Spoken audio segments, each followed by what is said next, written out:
तेरा प्रतिरूप होगा कब ओ मेरे प्रभु। तेरा रूप तेरा प्रतिरूप होगा कब ओ मेरे प्रभु। जीवन के दाता स्वर्गीय परमेश्वर पिता का जीवन और पुनरुत्थान प्रभु यीशु मसीह के नाम में होकर मैं स्तुति और धन्यवाद करता हूं। और मैं आप लोग के विषय में ये चाहता हूं कि प्रभु यीशु मसीह का जीवन और पुनरुत्थान आप लोग के जीवन में कार्य करें और आप लोग के जीवन में प्रभु यीशु मसीह के जीवन और पुनरुत्थान का लाभ प्राप्त हो। तो मैं आज के दिन फिर से एक गवाही को लेकर आया हूं। एक युवती की गवाही है जो बहुत सुंदर थी और बहुत सभ्य भी थी और अपने पढ़ाई लिखाई में ध्यान दिया करती थी। उस एरिया में कुछ दुष्ट बुरे लोग रहते थे जो उस लड़की पर बुरी नजर रखे थे। किसी रीति से उस लड़की को पटाने और उससे संपर्क बनाने का प्रयास किए, पर उस लड़की ने उसका इनकार किया। तो बहुत बार उन्होंने प्रयास किया। जब वो हर बार इनकार करती रही तो वो लोग हठ में उतर आए और उस लड़की को किसी भी कीमत पर हासिल करने के चक्कर में वो किसी तांत्रिक मांत्रिक के पास गए और उन्होंने कहा कि ऐसा करें कि वो लड़की हमारे वश में हो जाए। अगर वो नहीं होती है तो वो बर्बाद हो जाए, नष्ट हो जाए, मर जाए। उनसे जो भी पैसा लेना था उसने लिया और अपनी बुरी शक्तियों को उस लड़की के पीछे लगा दिया।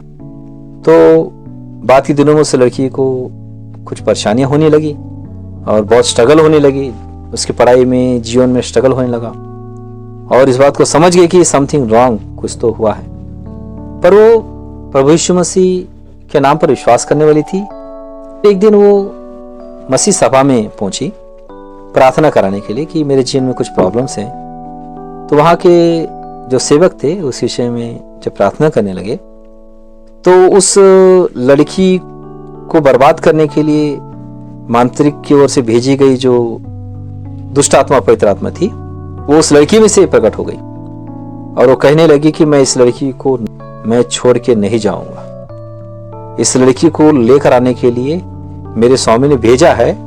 वो पानी पर बैठकर तंत्र मंत्र कर रहा है। उसी ने मुझे आज्ञा दी है कि इस लड़की को लेकर आओ। तो ऐसे समय में परमेश्वर को वो जन प्रभु यीशु मसीह के नाम से आज्ञा दिया और उस दुष्ट पवित्र आत्मा से कहा, इस लड़की को छोड़कर तुम्हें जाना ही होगा। मैं प्रभु यीशु मसीह का अधिकार नाम से तुझे हुक्म देता हूं करके उसने आगे दिया। जोर से डांटा तो वो दुष्ट पवित्र आत्मा डर कर थर थर कांपते हुए उस लड़की को छोड़कर चले गया और जो पानी पर बैठकर जो तंत्र मंत्र कर रहा था उसी पर जाकर टकराया, पर लड़की को छुटकारा मिल गया। तो आप लोग जो इस गवाही सुन रहे हैं, मैं आप लोग से ये कहना चाह रहा हूं कि आप जरा सोचिए, अगर उस लड़की को प्रभु यीशु मसीह के नाम में छुटकारा नहीं मिला होता तो उसकी जिंदगी के साथ क्या होता? या बुरे लोग के वश में पड़कर बर्बाद हो जाती, पढ़ाई छोड़ देती, घर परिवार छोड़ देती और बदनाम भी हो जाती, या नहीं तो वो पागल होकर सड़कों में फिरती रहती और बाद में मर जाती। और लोग क्या सोचते, पता नहीं उस लड़की को क्या हो गया, यही ना बोलती। ऐसी स्थिति में क्या कोई है जो उस लड़की पर दया कर सके, सहायता कर सके, छुटकारे के लिए प्रयास कर सके? ये तो मनुष्यों से होने वाला विषय नहीं है ना, ये तो शक्तियों का मामला है।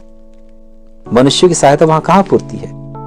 बुरे लोग पैसा लेकर कुछ बुरी शक्तियों का अप्लाई कर सकते हैं किसी के पीछे, पर उस व्यक्ति को मालूम भी नहीं कि उसके पीछे भी कोई बुरी मनसा रखते हैं, उसे हासिल करने या बर्बाद करने के लिए पीछे पड़े हैं। खासकर मैं सुंदर युवतियों के विषय में कहूं तो ना जानूं सुंदर युवतियों के पीछे किसकी बुरी दृष्टि पड़ी हो, कौन सी बुरी आत्मा, दुष्ट आत्मा पड़ी हो, ना जाने उसे कब बर्बाद कर दे। तो क्या ये खतरनाक विषय नहीं है? क्या हर एक मनुष्य की जिम्मेदारी नहीं बनती कि भाई जो अच्छी जिंदगी जीते हैं, सभ्य जिंदगी जीते हैं, जो बुराई को नहीं चाहते, बुरे लोग को घास नहीं डालते, ऐसे लोग की सुरक्षा हो। तो ऐसे लोग की सुरक्षा की बात आती है तो यहाँ पर कोई सलाह देने, कोई पैसे की सहायता करने की बात नहीं कर रहा हूं, क्योंकि मनुष्य को जो वश में है, क्या खाएं, क्या पिए, क्या पहने, घर परिवार, ये मनुष्य की साधारण जिंदगी होती है। पर मनुष्य की जानकारी के बाहर अदृश्य में दो बड़ी शक्तियां काम करती हैं।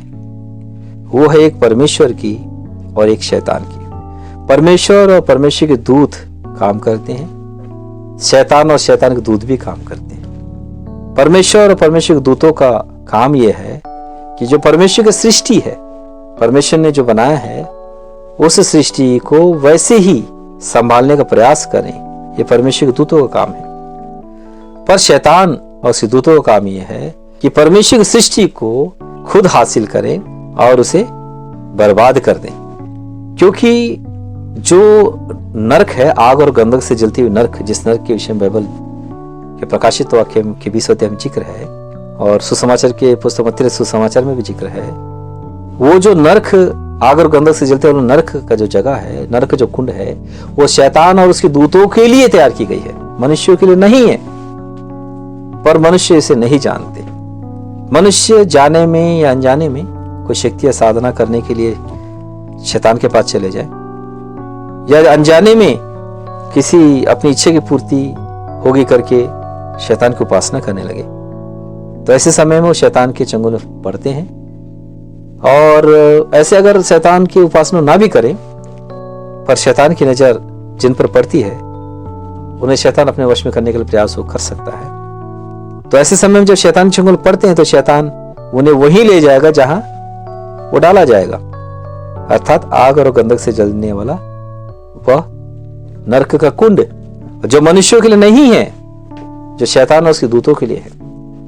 पर उसके बावजूद भी शैतान के चाहकर अनुयायी जो बनते हैं वो, और ना चाहकर अनजाने में जो शैतान के चंगुल में पड़ते हैं, वो उसी आग और गंधक से जलते हुए नरक के कुंड में डाले जाएंगे, क्योंकि शैतान उन्हें खींच के ले जाएगा।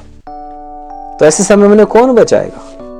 किसी मनुष्य का पैसा, किसी मनुष्य का शोहरत, किसी मनुष्य की लोकालिटी क्या बचा सकती है? किसी परिवार में कोई डॉक्टर हो, डॉक्टर का बेटा पागल निकले, या शिक्षक का बेटा अनाड़ी निकले, या किसी रईस परिवार में कोई एक मति चलित वाला हो, या किसी स्त्री में अच्छी सुंदर हो पर बांझ निकले, किसी का अचानक से स्वास्थ्य खराब हो जाए, किसी के ननंद का, किसी के देवर का, किसी के सास का, किसी के ससुर का, या किसी के बहू का, किसी के पति का, किसी के पत्नी का, किसी के बेटा बेटी का, परिवार के किसी सदस्य का झटके, अच्छा स्वास्थ्य, अचानक से झटके से स्वास्थ्य खराब हो जाए, अच्छा व्यक्ति, सभ्य व्यक्ति कुछ उठपटांग करने लगे बाद में, तो उस परिवार के सदस्य क्या करेंगे? जब उनका दिमाग ही काम नहीं करेगा तो उसकी कैसे सहायता करेंगे? पहले तो दया दिखाएंगे, पहले तो रिस्पेक्ट करते थे, बाद में फिर वो दया दिखाने लगेंगे, दया का पात्र हो जाएगा। पहले रिस्पेक्ट का पात्र था, बाद में दया का पात्र हो जाएगा। फिर दया भी कितने दिन करेंगे?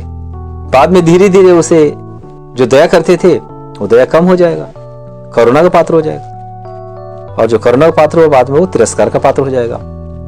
पर उसके बाद क्या होगा? फिर उसको कोई नहीं पूछेंगे, उसके पास लोग जाने से कतराएंगे, क्योंकि वो तिरस्कार का पात्र हो चुका।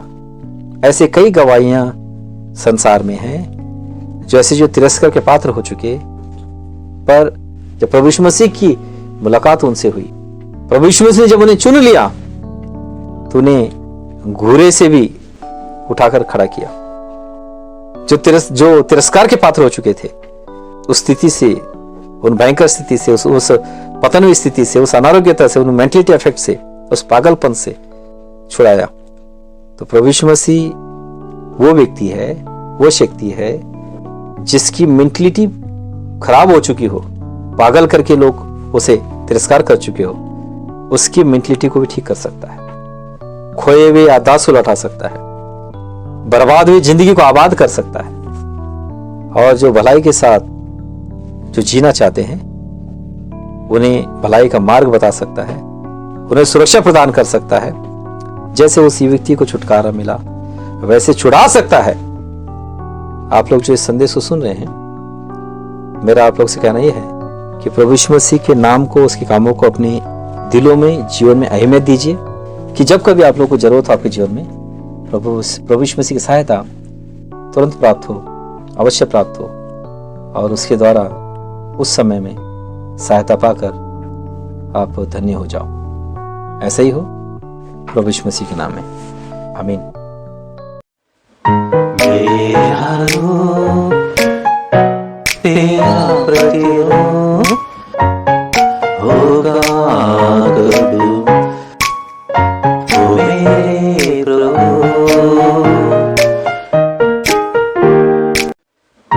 मेरा रूप तेरा प्रतिरूप होगा कबू, ओ मेरे